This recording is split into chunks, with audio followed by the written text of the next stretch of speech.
نحمده ونصلی علی رسولہ الکریم بسم اللہ الرحمن الرحیم۔ آج ایک سوال ہے، اس سوال کا جواب دینا مناسب سمجھتا ہوں۔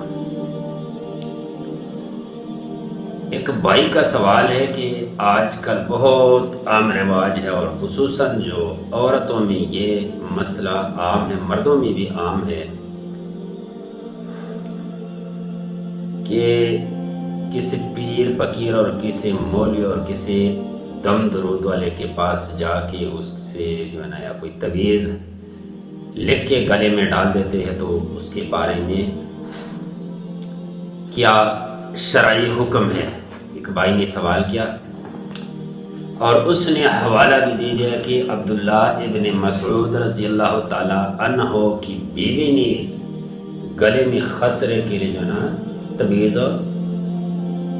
اور ڈال دیا تھا۔ اس کا جواب میں اپنے آپ سے تو نہیں دے سکتا، لیکن مسند احمد میں حدیث ہے کہ جس نے اپنے گلے میں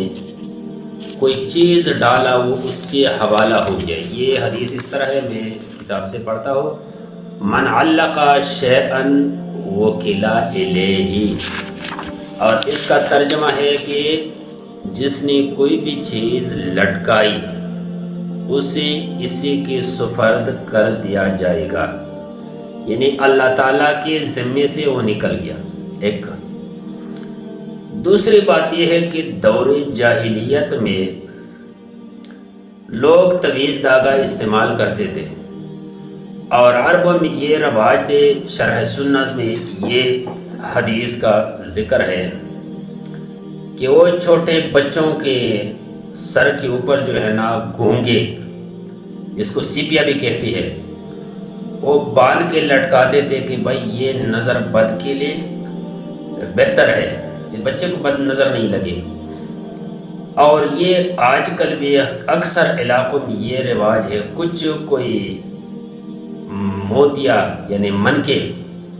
وہ جو ہے نا وہ ڈال دیتے ہیں یا گلے میں ڈالتے ہیں، جس طرح ہار کی طرح، موتیوں کی لڑی تسبیح کی طرح ہوتے ہیں نا، کہتے ہیں کہ بھائی یہ نظر بد سے بچنے کے لیے ہے۔ اور کچھ تعویذ لکھتے ہیں، اپنے پاس رکھتے ہیں اپنی حاجتوں کے لیے، تو شریعت میں اس کی کوئی حیثیت نہیں ہے۔ اور وہ جو حوالہ دے دیا بھائی نے عبداللہ ابن مسعود رضی اللہ تعالیٰ عنہ کی بیوی کا، وہ اس طرح ہے کہ حضرت عبداللہ ابن مسعود رضی اللہ تعالیٰ عنہ کی بیوی جو ہے نا اس کو بیماری ہو گئی تھی خسرے کا، خسرہ جو چھوٹے چھوٹے دانے نکلتے ہیں نا، سوبڑا جس کو پنجابی میں کہتی ہے، تو اس نے اپنے گلے میں تعویذ جو ہے نا لٹکائے۔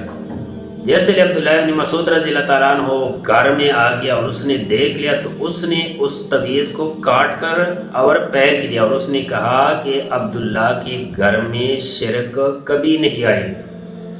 یعنی اس سے ثابت ہو گیا کہ یہ اس کے اوپر عقیدہ رکھنا جو ہے نا ایک شرک ہے۔ دوسری بات یہ ہے کہ قرآن میں جو ہے نا کہ قلائدہ، یہ جو گلے میں ڈالنا، داغا ڈالنا ہے، یہ اس کو بھی رسول اللہ صلی اللہ علیہ وسلم نے حکم فرمایا کہ اس کو کاٹ دو، اور یہ خصوصاً جانوروں میں لوگ استعمال کرتے تھے کہ بھئی اس کو نظر بد نہ لگے۔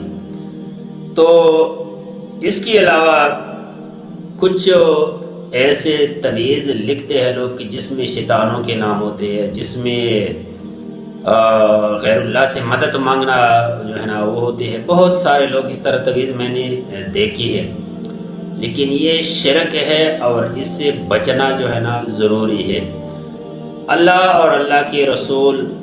صلی اللہ علیہ وسلم سے جو ثابت ہے وہ یہ ہے کہ اللہ تعالیٰ کے کلام کا حصہ پڑھ لو اور اس سے کسی کو دم کرو، اور یا اسی طرح ہے کہ حدیث سے جو دعا ثابت ہو دعا پڑھ لو اور اس سے کسی کو دم کرو۔ مثلا دعا ہے الحمد شریف پڑھو جی، اس سے لوگ کسی کو دم کرو، قل شریف پڑھو، سورہ مزمل پڑھو، یہ ثابت ہے۔ اسی طرح آیت الکرسی پڑھو، کسی کے اوپر دم کرو، پھونک مارو، یہ ثابت ہے۔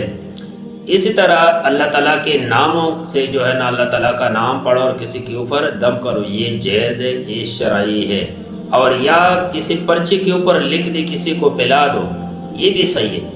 لیکن گلے میں ڈالنا اس میں عقیدہ، یہ بندے کا عقیدہ بن جاتا ہے کہ بھائی اس تعویذ نے مجھے بچا لیا، بچانے والا ذات تو اللہ ہی ہے۔ تو شرعی طور پہ اعوذ بکلمات اللہ التامۃ من شر ما خلق، اعوذ بکلمات اللہ التامۃ من شر کل شیاطین وہامۃ ومن کل عین لامۃ، بسم اللہ ارقیک من کل شیء یؤذیک من شر کل نفس او عین حاسد اللہ یشفیک، بسم اللہ یبریک من کل داء یشفیک من شر حاسد اذا حسد من کل ذی عین، اذهب البأس رب الناس واشف انت شافی لا شفاء الا شفاءک شفاء لا یغادر سقما۔ یہ حدیثوں سے ثابت ہے۔ اسی طرح دم، مریض کو دم کرنا یا کروانا جو ہے نا، یہ سنت طریقہ ہے اور اس میں شفا بھی ہے، لیکن جو شریعت کے خلاف ہے اس میں کوئی شفا نہیں ہے۔ دم جائز ہے اور دم کے اوپر ہدیہ لینا بھی جائز ہے، لیکن تعویذ گلے میں ڈالنا، پھر وہ تعویذ 2-3 دن بعد وہ گم جائے گا، ہو جائے گا اور گر جائے گا، پھر وہ کہیں گندے نالے میں ملے گا کسی کو یا کچرے میں چلے جائے گا، تو پھر یہ بیزتی ہے قرآن کی اور اللہ تعالیٰ کے پیغمبر کی اور اللہ تعالیٰ کے ناموں کی جو ہے نا، یہ بیزتی ہے۔ تو اسی طرح تعویذ گلے میں ڈالنے سے بہتر ہے کہ بندہ قرآن پاک پڑھے، مسنون دعائیں پڑھے اور اس سے اپنے آپ کو دم کرے، بچوں کو دم کرے، دوسروں کو دم کرے۔